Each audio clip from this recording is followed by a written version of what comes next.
Deus, nosso Pai misericordioso, assim agradecemos, Senhor, por mais esta oportunidade. Que possamos, mais uma vez, nesta noite, abrir os nossos canais de reflexão, de atenção e de percepção desse mundo e do universo que está em nós e que está além de cada um de nós. Que possamos compreender, entender e refletir para que esse auxílio da compreensão tão necessária em nosso dia a dia possa se fazer presente nas nossas atitudes, no nosso olhar, na nossa escuta, no nosso sentir. Ou seja, em toda a nossa percepção enquanto ser, em um processo de trabalho, de melhoramento, de aperfeiçoamento dos nossos potenciais. Assim agradecemos a Deus constantemente e a Jesus pelas suas palavras, pelos seus ensinamentos, que tanto nos traz a luz e a água da fonte vida, viva, tão necessária em nossos dia a dia, nessa caminhada tão importante, rumo à perfeição. Assim, damos por iniciar mais uma oportunidade de estudo, de reflexão, de escuta e de entrelaçamento de corações e mentes em torno dessa doutrina maravilhosa, a doutrina espírita. Que assim seja, graças a Deus. Conosco, então, hoje, Rogério Alves, e com um tema bastante interessante: nós e os espíritos. Boa noite a todos. É um prazer, né? Sempre eu gosto. Ultimamente eu só estou com esta palestra, né? Eu estava fazendo muitas palestras, mas durante um tempo aí eu fiquei só com essa aqui. O cachê é melhor, né? Então eu acabei assumindo essa aqui, estou fazendo uma palestra por mês aqui na Casa Espírita, mas a gente faz estudos todos os dias. Ah, tá. Não, é todo dia, mas é todo mesmo. É sábado, domingo, feriado, segunda, terça, quarta, quinta, todos os dias a gente tem reuniões de estudo, a gente tem um grupo de estudo.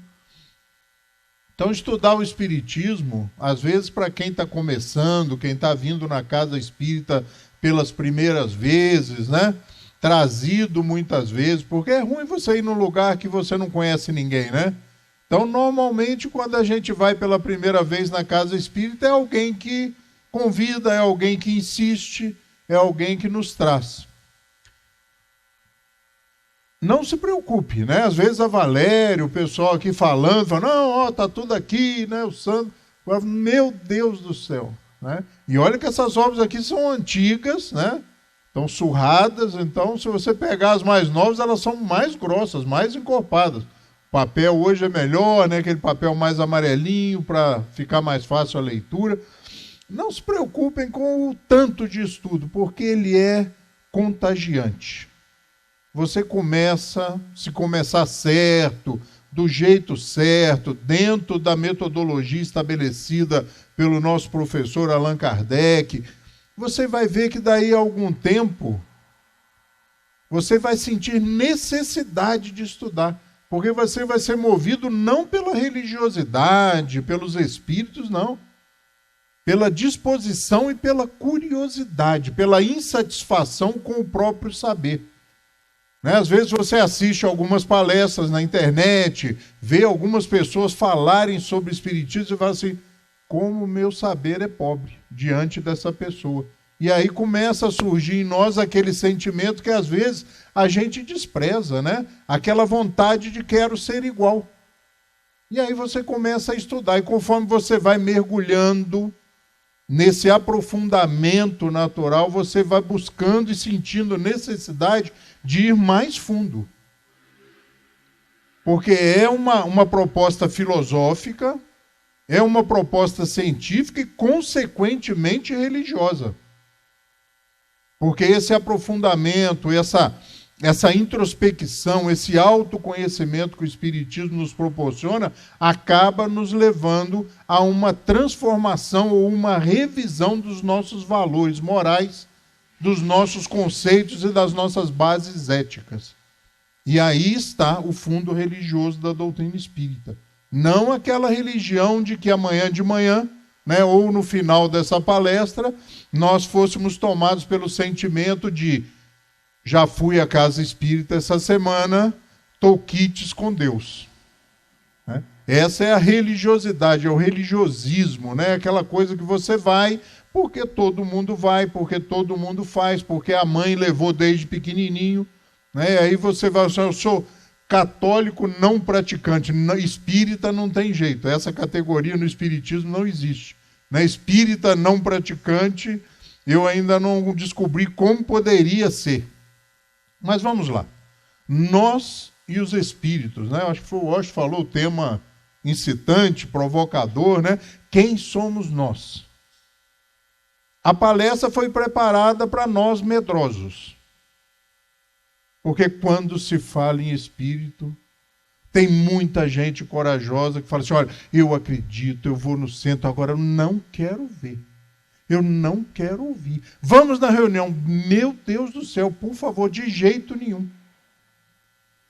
Então, nós e os espíritos, essa relação é histórica, né? Até porque esses tais espíritos são aqueles que mais apressadinhos que nos antecedem ao túmulo. Aqueles que estão com mais pressa ou com uma ficha menos complicada do que a nossa, um currículo menos complicado do que o nosso, terminam a tarefa antes e o professor deixa sair antes da hora. Então, esses são os espíritos. Lá atrás, há alguns anos atrás, quando eu comecei a fazer esse pensamento, naquele começo do estudo, sabe? Quem são esses espíritos que vêm aqui na casa espírita? Quem são esses espíritos que estão na casa espírita constantemente? Quem são esses espíritos que se manifestam através desses tais médiuns? Até um dia que um espírito conhecido se manifestou. Eu tinha conhecimento dele. Eu o conhecia. Ângelo, sabe quem era? Seu Ézio.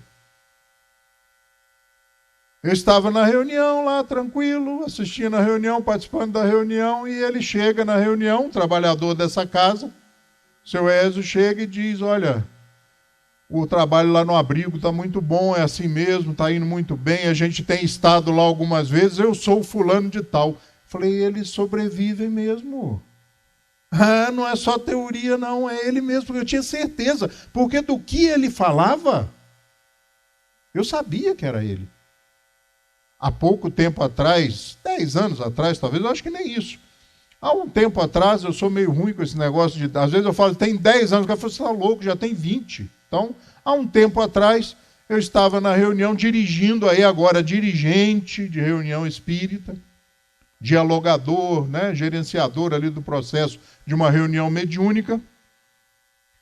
Se manifesta um espírito e começa a falar das modificações da casa, então lá da Associação Espírita Bezerra de Menezes.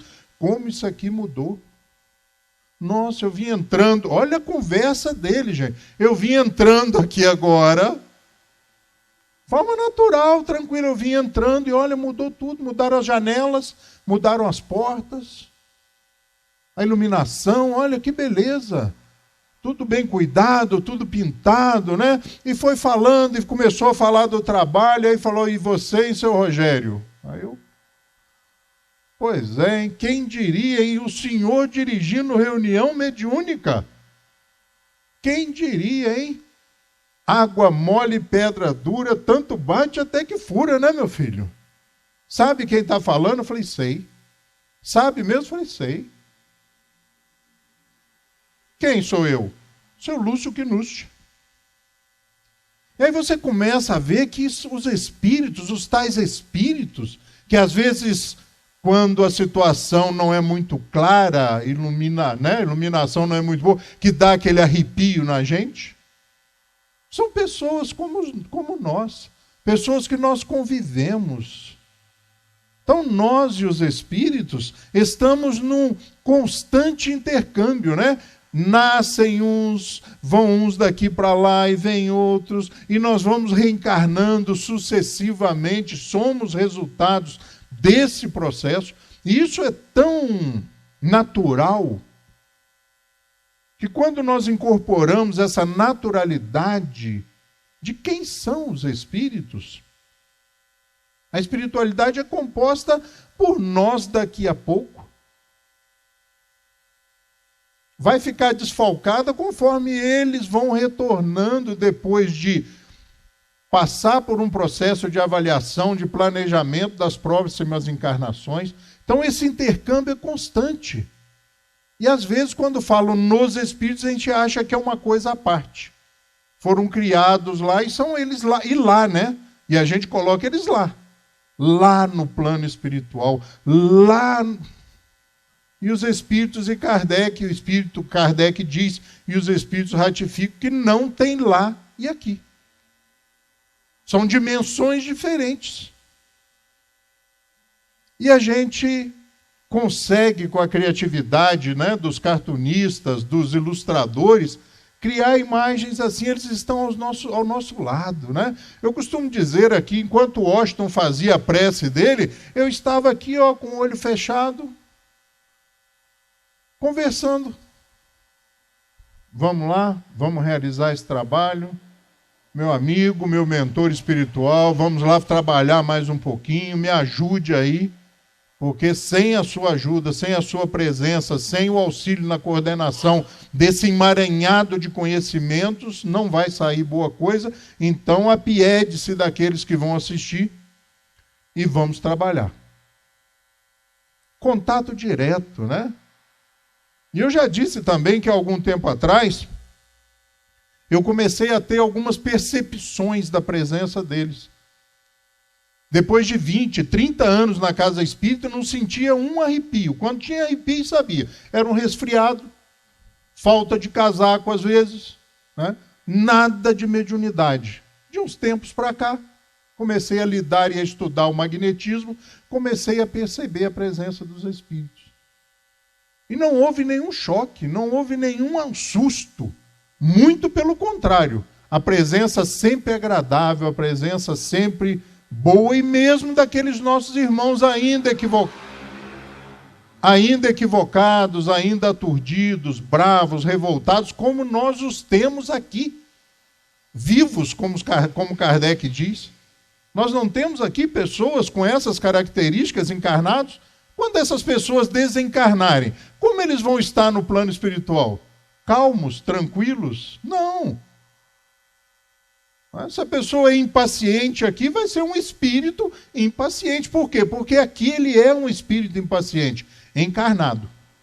Então eu trouxe alguns materiais para nós estudarmos junto. Olha só, no livro que é o Espiritismo, que eu gosto muito, né, principalmente para aqueles que eu falei no começo, que estão começando a lidar com o Espiritismo, vá lá e leia o livro que é o Espiritismo. Kardec faz esse livro, publica ele em 1859, ou seja, depois de O Livro dos Espíritos, para aqueles que querem conhecer a doutrina espírita. O que é esse tal de Espiritismo? Vá lá e leia o livro O que é o Espiritismo.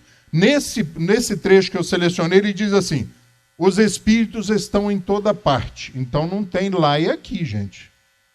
Eles não vão para lá, né? O cara morre e vai. Vai para onde? Nós estamos aqui no planeta, né? Os espíritos estão por toda parte, ao nosso lado, acotovelando-nos e observando-nos sem cessar. Por sua presença incessante entre nós, eles são os agentes de diversos fenômenos, desempenham um papel importante no mundo moral e, até certo ponto, no físico.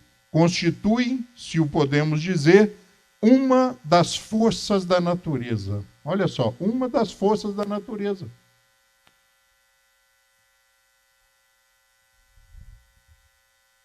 Uma coisa natural, uma coisa que nós temos que aprender a conviver, e nós já aprendemos a conviver. Muita gente também, quando se fala em espírito, fala assim: isso é coinvenção do espiritismo. Não, muito pelo contrário, o espiritismo veio e organizou esse conhecimento e essa vivência, essa convivência que nós sempre tivemos historicamente com os espíritos. Então eu mudo a pergunta, né? Kardec lá não faz pergunta, o livro que é o Espiritismo, ele dizendo assim: o que é o Espiritismo, ele vai nos falar o que é o Espiritismo. Aqui eu coloquei como pergunta: o que é o Espiritismo? O que ele é? O Espiritismo é uma doutrina que vem do plano espiritual para nós encarnados, para nós espíritos encarnados. Por quê? Nos dando conta e ciência de que existe vida depois da morte. De que nós e cada um de nós sobreviveremos ao desencarne, à desagregação molecular. De que nós permaneceremos como somos. De que nós teremos consciência e capacidade de nos perceber. Por isso, muitos deles aparecem, fazem presença nas reuniões, né, destinadas a isso, e dizem: você não vai querer me convencer que eu morri, eu estou vivo. Sim, vivo. E essa vida é tão viva, né, é uma redundância, mas é tão viva, que ele diz assim: você não vai dizer que eu morri, eu estou me vendo. Eu estou me tocando. Não, quando ele se tocar, ele não vai pegar nada. Nós não vamos pegar nada. Agora, ele como espírito, ele vai se tocar, ele vai se perceber. Então, uma doutrina que vem para nos afirmar: olha, vocês já passaram por esse processo da morte várias vezes. E nem por isso foram aniquilados. Vocês já nasceram várias vezes, e para terem nascido várias vezes,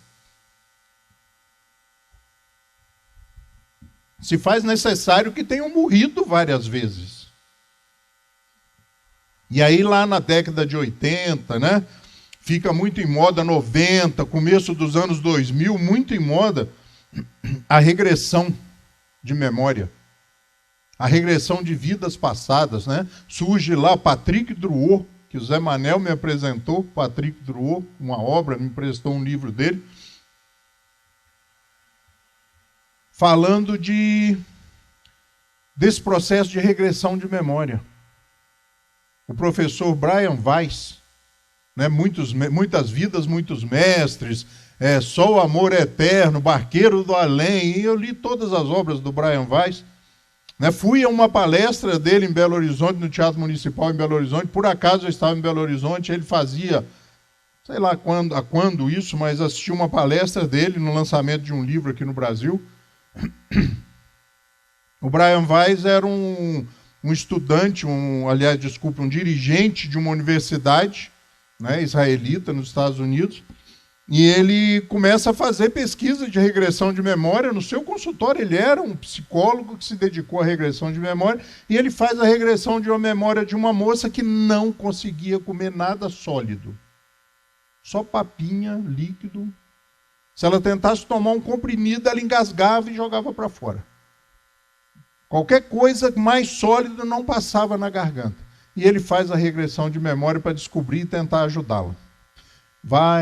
Chega lá, a vida intrauterina, nada, e de repente ele fala: vamos um pouco mais além. E ela foi muito além, e ela começa a se movimentar na cadeira ali durante o processo do hipnotismo. E ele diz: onde você está? Eu estou em frente ao templo. Mas que templo? O templo de Diana. Em que época mais ou menos você está? E ela estava lá no Egito. E ele retorna ela assustado, manda ela para casa e fala: deixa eu digerir o que aconteceu aqui hoje nesse consultório, depois eu te chamo de volta. Ou seja, a ciência começa a perceber que existe vida daquela pessoa em outros momentos. Esse é o Espiritismo que vem trazer para a gente, 165 anos atrás, essa mesma realidade. Olha, vocês são fruto do esforço de vocês mesmos, né? Você é fruto do seu desempenho, do seu trabalho, do seu esforço, da sua perseverança, através de várias reencarnações. Então, uma doutrina que vem organizar o que já acontecia, porque esse já era um sentimento inato. Porque tem gente que nunca ouviu falar de espiritismo, que acredita em vidas passadas, que acredita em reencarnação, que lembra de outras encarnações. E aí a gente ouve muito na casa espírita. O espiritismo, eu disse no começo, não é uma religião como as outras. A gente vai falar por quê. e o Espiritismo é uma ciência. No livro que é o Espiritismo, Kardec vai afirmar várias vezes que o Espiritismo é uma ciência. E aí muita gente, não, a minha religião é o Espiritismo. E Kardec afirmando que o Espiritismo é uma ciência. Ele é uma ciência como? Ele diz assim, ó, ciência espírita. Onde está a ciência espírita? No livro dos médiuns. Né? Eu já disse aqui, muita gente pensa que está lá na Gênese. Não, na Gênese está a ciência da época. A ciência vigente na época, naquele momento do século XIX. A ciência espírita, que surge através da revelação dos Espíritos, está no livro dos médiuns. A parte filosófica no livro dos Espíritos, a parte científica no livro dos médiuns e, consequentemente, a parte religiosa e moral no Evangelho segundo o Espiritismo. Então ele diz assim, Kardec nos diz, o Espiritismo é uma ciência que trata da natureza, origem e destino dos espíritos, bem como de suas relações com o mundo corporal. Não tem que ter medo, né? Nós nos relacionamos com eles. Eu já ouvi pessoas dizendo assim, depois do desencarne de uma pessoa da família, eu cheguei e falei assim, não se preocupe, ela está viva, ela está aqui conosco. Não. Mas era uma pessoa da família? Não, o espírito aqui não. Mas eles estão. E essa ciência trata exatamente disso. Lá no livro dos médiuns, o que nós vamos encontrar? Como se processa a comunicabilidade. Como espiritualmente eles conseguem magnetizar e fluidificar a água que a gente toma no finalzinho da reunião. Como os espíritos conseguem interferir na vida moral e, ele diz lá naquele post anterior, em alguns momentos até na vida física. Eles estão aí, então nós não devemos temer. Nós não devemos temer. Até porque daqui a algum tempo nós desencarnaremos, é lógico que tomara daqui a uns 100 anos, para todos nós, né? Embora eu não tenha com essa pretensão toda não, já fiz umas contas, já fiz uns acertos aí com meus amigos, que eu vou até os 80. Vou até os 80. Então, tomara que seja daqui a algum tempo, mas quando nós desencarnarmos, já pensou alguém dizer para a gente, não, você aqui no Centro Espírita Friburguense, não, senhor Rogério, aqui é lugar só de encarnado, que negócio é esse? Eu frequentei aqui muitos anos, dona Ângela, e faço um manifesto, né? Vem na quarta-feira aqui, através de um médium que se afinize com os meus fluidos, e fala assim, gente, não vão deixar eu entrar mais no centro só porque eu morri? Só por esse pequeno detalhe? É tão pequeno detalhe, gente, que muitos morrem, desencarnam, passam dessa para uma melhor e não se dão conta. Quantos, Ângela, nós atendemos nas reuniões mediúnicas e dizem-se vivos. Não entendem que desencarnaram. Olha só, então é muito tênue essa barreira desse negócio de eu estou vivo, eu estou morto. Você vai continuar vivo. Né? E essa ciência espírita, ela se amplia, né? Por quê? Porque a doutrina espírita está lá no Livro dos Espíritos. O Livro dos Espíritos contém toda a doutrina espírita. E depois, Kardec vai dividindo o Livro dos Espíritos em 4 obras, em 4 partes. 4 livros dentro do Livro dos Espíritos, que são, respectivamente, o Livro dos Médiuns, o Evangelho segundo o Espiritismo, o Céu, o Inferno e a Gênese. Então essas 5 obras, né, o Livro dos Espíritos contém a doutrina espírita e as outras 4 ampliam, batem papo com a gente, nos ensinam como se processa esse negócio de morrer, de nascer.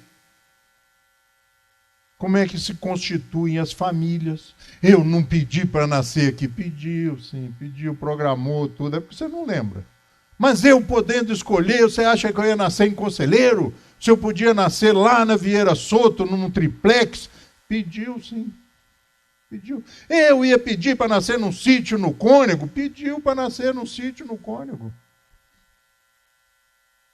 E aí, A gente vai na casa espírita e todo mundo fala de uma tal de obsessão. Viu a entonação que eu estou dando, né? Chega a dar um arrepio nas costas da gente. Obsessão, cuidado com as obsessões. Como se fosse uma coisa nova. Como se isso tivesse surgido no último verão. Desde que a humanidade toma consciência de si mesmo, nós convivemos e nos relacionamos com os espíritos, e desde que isso aconteceu, eles nos influenciam. Assim como existem pessoas encarnadas que nos influenciam. E aí a gente pergunta, o que é obsessão? O que é obsessão que tanto nós, oradores espíritas, que tanto a casa espírita fala, para nós tomarmos cuidado? Né? A gente fala assim, cuidado com as obsessões. Elas começam simples, passam para a fascinação e chegam à subjugação. Aquilo parece um filme daqueles que passam de madrugada, né? O cara assiste e fala assim, para que eu assisti isso? Porque agora eu não vou conseguir dormir.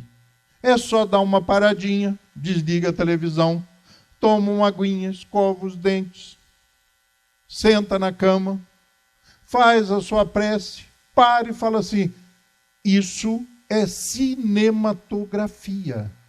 Isso é cinema. Pronto.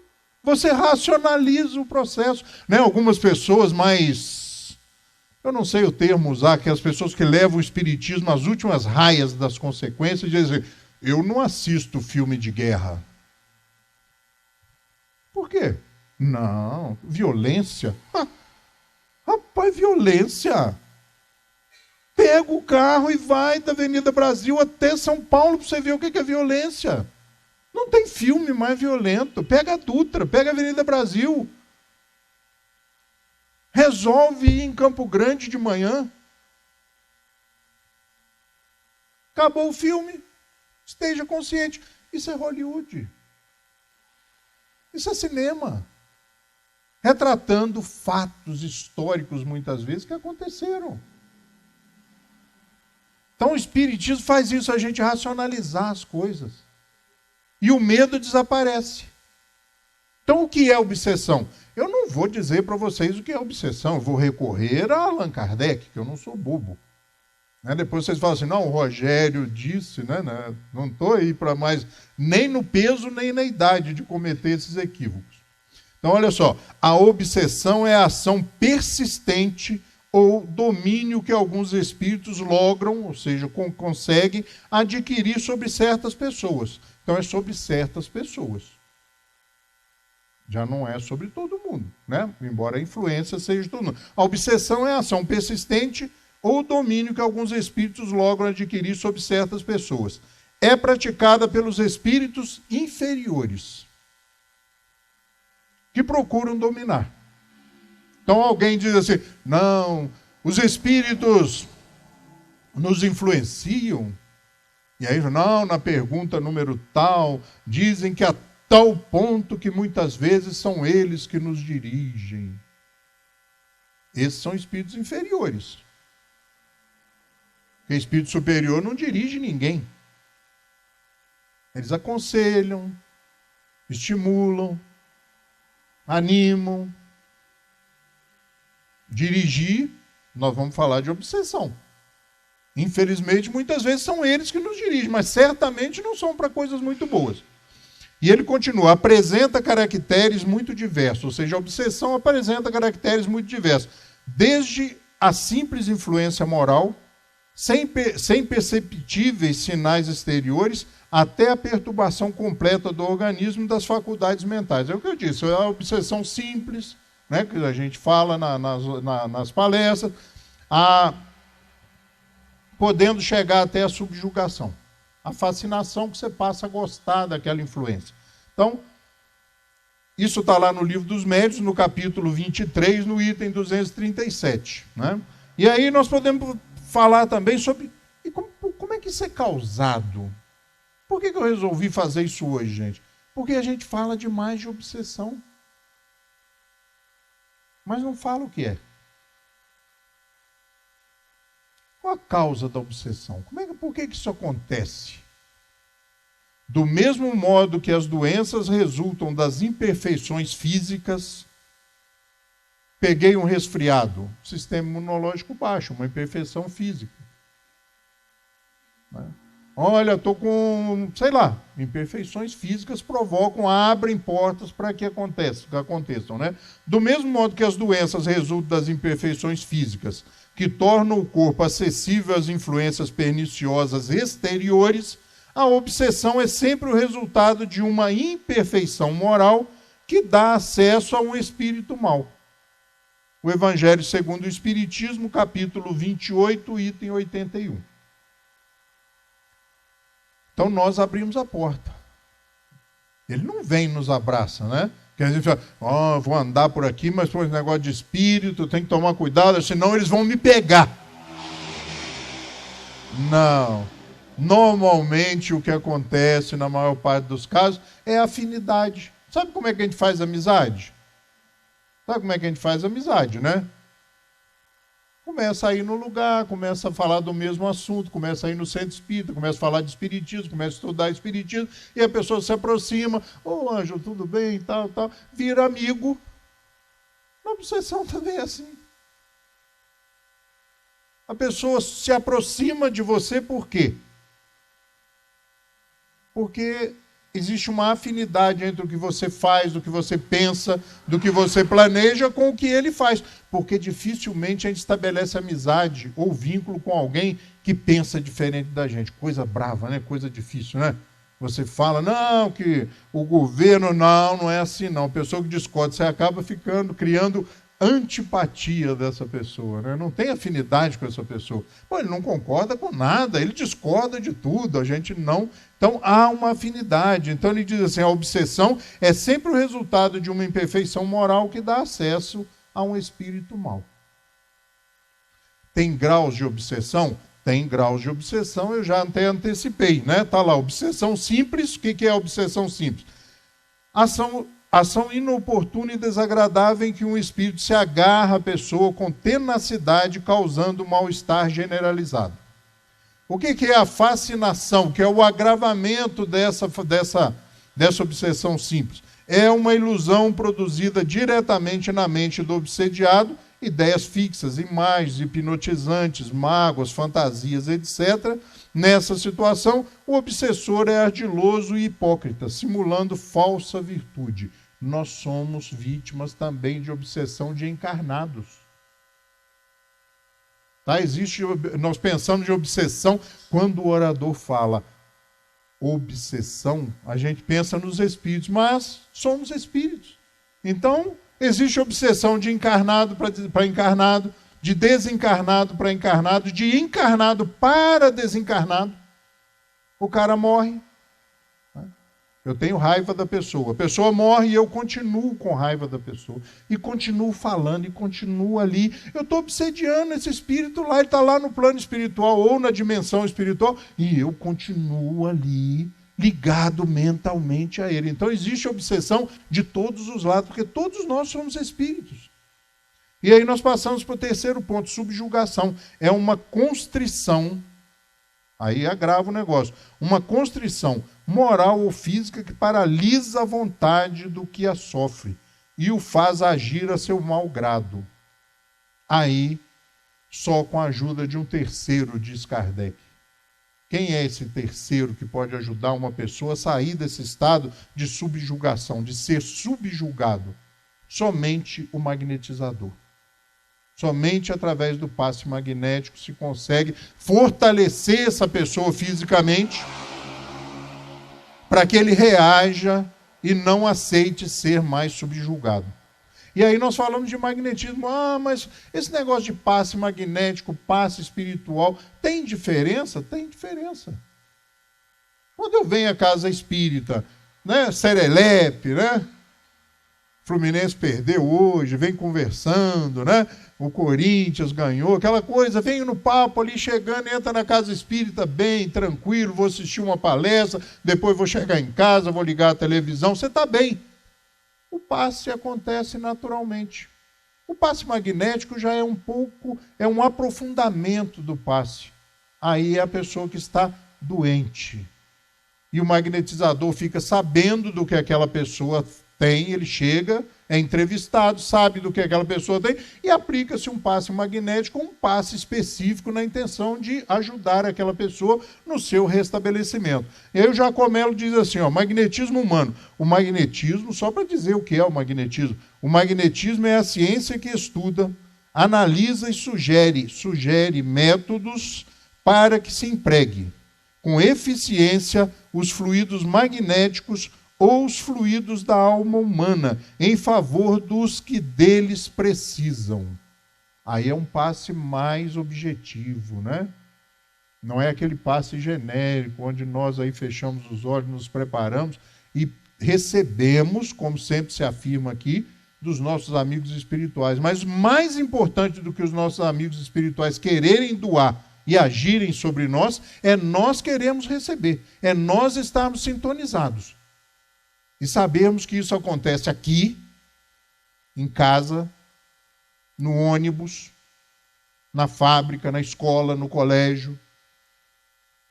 Porque nós vimos lá atrás, eles estão em todos os lugares. Ou será que os espíritos que nos ajudam, que nos auxiliam, que auxiliam no passo, só estão no centro espírita? Não.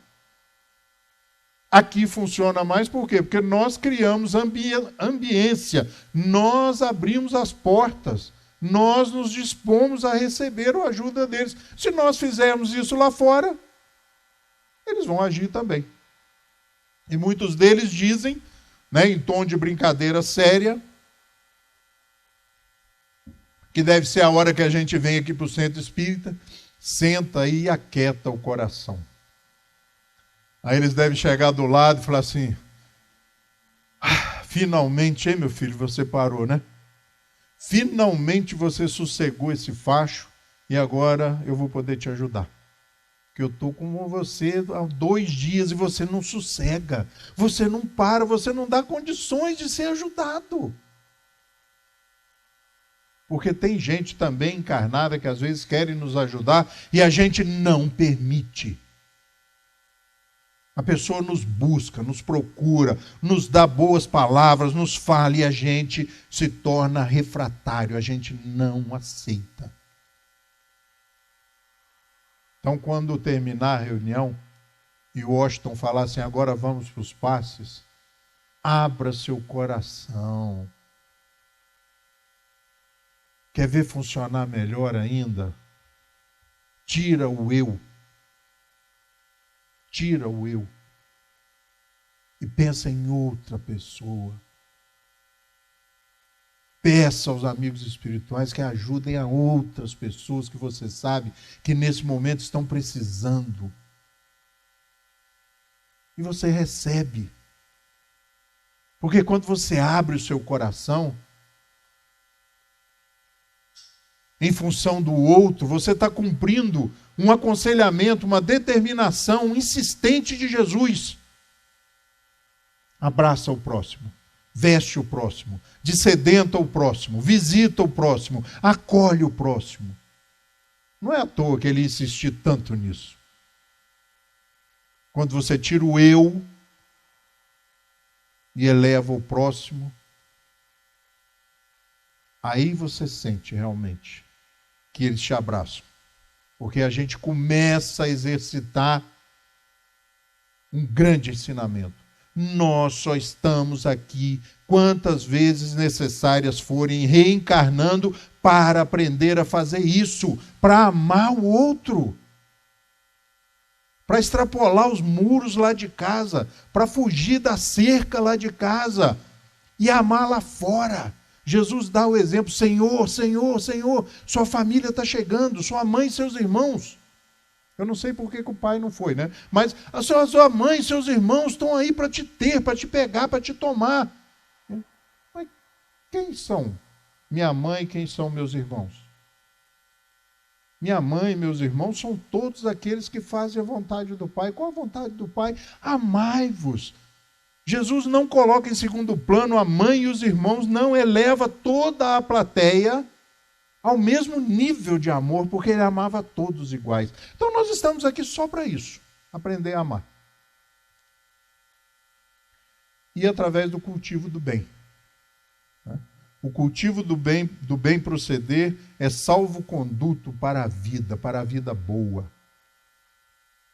Fazer aos outros o que quereríamos que os outros nos fizessem, isto é, fazer o bem e não o mal. Neste princípio encontra o homem uma regra universal de proceder, mesmo para as suas menores ações. O Livro dos Espíritos, na introdução 6.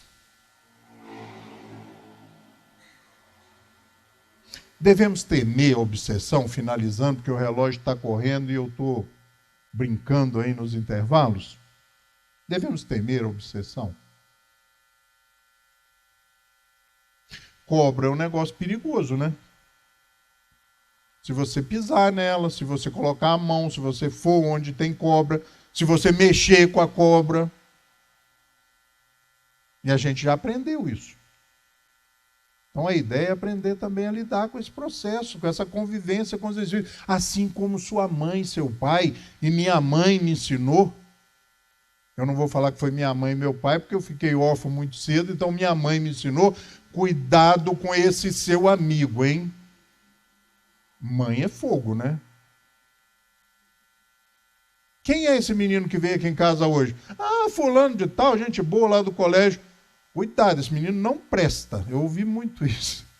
Ouvi muito isso. Com quem que você vai? Vai eu, fulano. Ciclano vai? Ah, cuidado, hein? Olha lá, hein? Olha lá que esse menino não é flor que se cheire, hein?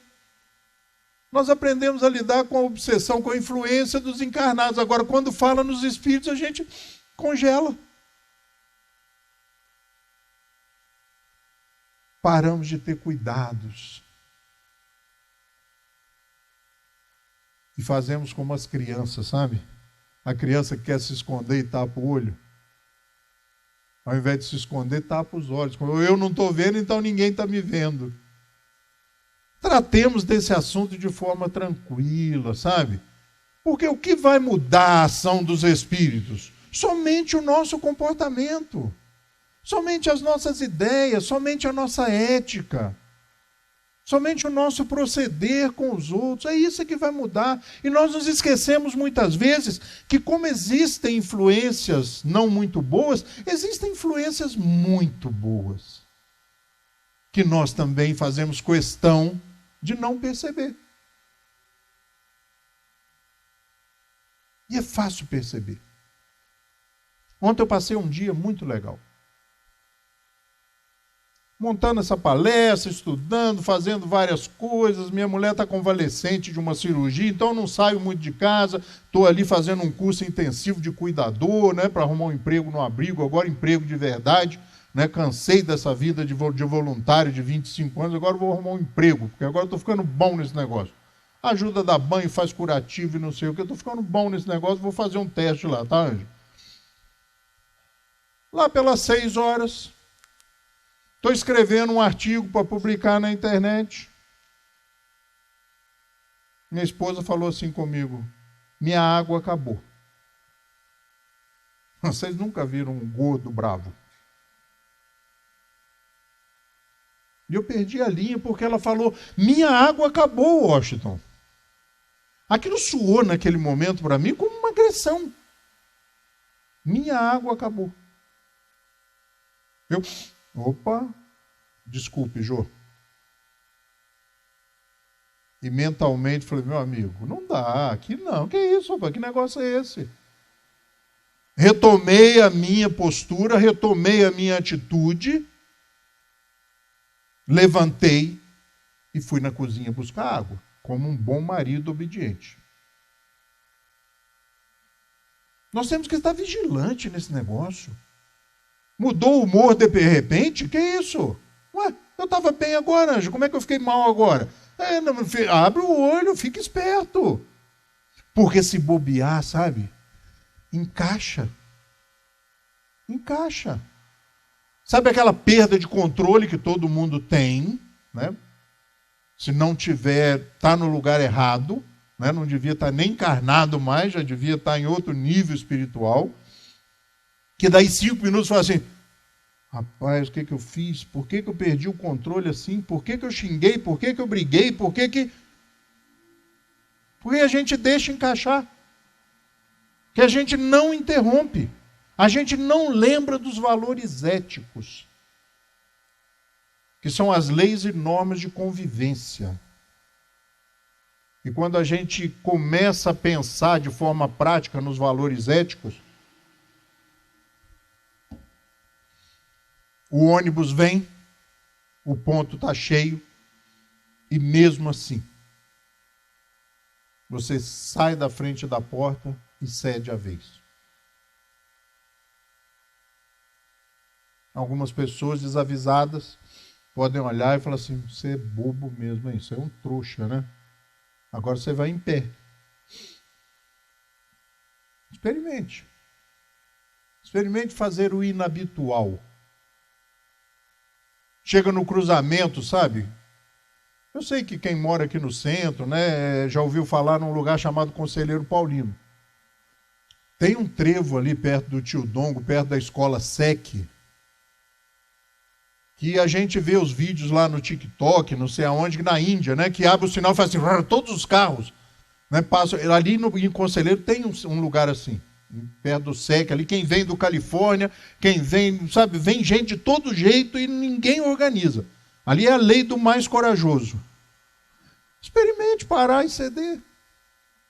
Faz uma vez para ver. Levante uma vez e ceda o lugar. Sabe, se dê esse presente. Porque, gente, a gente só teme, a gente só tem medo daquilo que a gente não conhece. Quando a gente passa a conhecer, a gente deixa de ter medo. A cobra, o jacaré.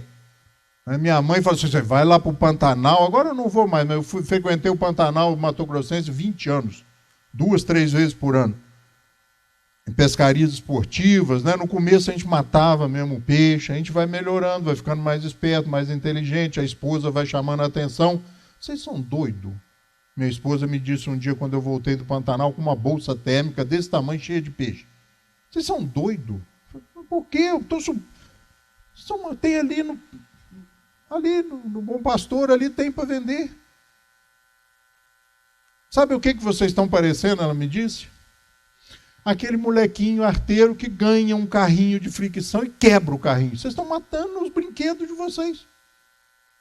E eu passei a fazer peça esportiva. E aí minha mãe sempre falou, vocês vão para o Pantanal. Cuidado com jacaré, lá tem muito jacaré. Jacaré é lenda urbana, gente. Jacaré não morde ninguém. Só você imprensar ele num canto, bater, enfiar a mão na boca dele, jacaré é o bicho mais bobo que existe. Não estou falando de crocodilo, nem de jacaré-açu lá do norte do Brasil. Mas o jacaré do Pantanal, esse papo amarelo que tem aqui na nossa região, você pula na água, ele sai desesperado para o outro lado. Porque a gente perde o medo, porque a gente conhece. Eu fui 30, 40, sei lá quantas vezes no Pantanal e vi o jacaré, que ele não ataca ninguém. Piranha no Pantanal, pelo amor de Deus, cuidado, não vai me tomar banho no rio. Gente, final da tarde a gente pulava do barco, mergulhava, nadava. Nunca ouvi nesses 20 anos de Pantanal que alguém foi mordido por piranha. A gente perde o medo quando a gente conhece. Então vamos conhecer os espíritos. Vamos conhecer o espiritismo, estudando o livro dos espíritos que contém a doutrina espírita. Depois vá para as outras obras. Faça isso um presente para você. O passe vai ficar melhor. Sua relação vai ficar melhor. Os espíritos vão lidar melhor com você. Você vai lidar melhor com os espíritos. A vida melhora. Lógico que no nosso caso específico de que estamos aqui na Casa Espírita ou assistindo palestras espíritas. Porque as outras religiões também são um caminho bom, positivo. Não existe religião que fala assim, agora nós vamos, né, sair daqui da missa, da palestra, do culto e tal, vamos roubar uns toca-fita aqui na rua do Campo do Friburgo. Ninguém faz isso. É uma proposta positiva. vamos estudar isso como um presente. Por quê? Porque é uma doutrina factível, uma doutrina de execução, de implementação, de utilização. Olha só, Rogério, acabou minha água. Não, que isso? Só acabou a água, gente. E aí você pensa, eu estava bem até agora. Show, sai para lá, rapaz, vai embora, dá a linha na pipa. Vamos embora, não quero você aqui não. O Livro dos Espíritos, gente, como especialidade, o Livro dos Espíritos contém a doutrina espírita. Como generalidade, prende-se a doutrina espiritualista. Nós somos espíritos, nós sobrevivemos à morte. Todo espiritualista acredita que a alma sobrevive à morte. Todo espírita, então, é espiritualista, mas nem todo espiritualista é espírita. Por quê? Porque não basta acreditar na sobrevivência da alma. Não basta acreditar que quando você morrer, vai não sei para onde, vai ficar não sei para onde, vai dormir o sono até o dia do juízo final. Não adianta. No Espiritismo, nós acreditamos na sobrevivência na alma, acreditamos na comunicabilidade dos espíritos, acreditamos na unicidade de Deus, em várias outras coisas, principalmente na comunicabilidade dos espíritos. Eu fico contente. Você já pensou eu morrer e não poder falar mais? Isso está lá no... Então ele diz, espiritualista, uma de cujas frases apresenta essa razão porque traz no cabeçalho do seu título, do livro, as palavras filosofia espiritualista. E aí Kardec deixa uma frase para a gente, porque nós estamos encerrando. Kardec deixa uma frase para a gente que vocês podem ler? Lógico que não, né? Muito pequenininho, né? Ele diz assim, olha, antes de fazer a coisa para os homens, é preciso formar os homens para a coisa. Como se formam obreiros, trabalhadores, antes de lhes confiar o trabalho. Não se preocupe, eu vou repetir. Antes de fazer a coisa para os homens, é preciso formar os homens para a coisa, como se formam obreiros antes de lhes confiar um trabalho. Ou seja, aprenda sobre Espiritismo. Isso vai ser útil para você. Entenda a sobrevivência da alma. Vai doer menos, como quando aqueles mais apressados resolverem ir embora sem avisar a gente. Porque eles morrem. Eles são danados. Você distrai e o cara desencarna. Vai doer menos quando você parar e falar, você, hein? Se mandou, hein? Você, né, Valéria? Eles falam assim, você se mandou, hein? Eu vou ter que ficar aqui um tempo até acabar esse trabalho aqui e resolver isso tudo.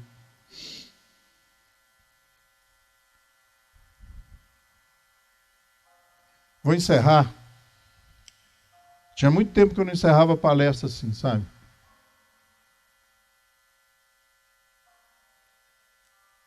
Mas de um tempo para cá, quando eu me aprofundei um pouco mais no estudo do Espiritismo, eu me deparei com a face consoladora desta doutrina. Porque o entendimento, a compreensão e principalmente o conhecimento dos segredos que não estão vetados para nós, mas sim escondido atrás da ignorância do desconhecer. Nesses casos, o Espiritismo nos abre portas fáceis de ser abertas. E a perda dos meus entes queridos ficaram mais fáceis de serem compreendidas, porque a saudade antecipada dói, e é natural, porque a gente tem saudade de quem a gente ama. Mas com o Espiritismo, no nosso caso específico, as coisas hão de ficar mais fáceis, necessitando apenas que nós nos dediquemos, não a estudar, mas a apreender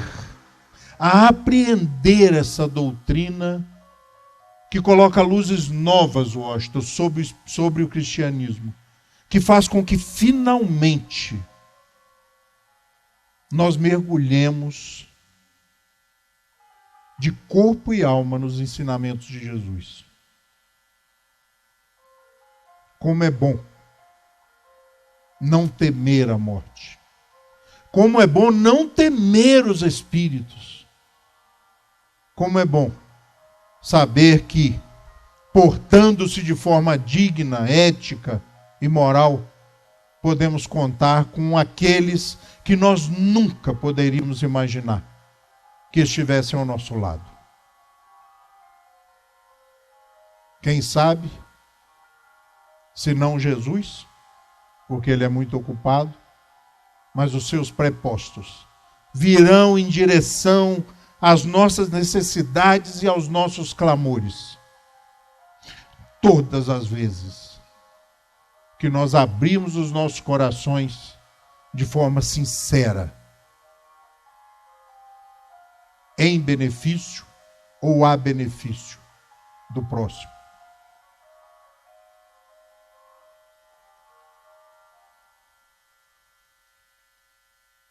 Deus trata de fazer um mundo muito bonito, nos coloca aqui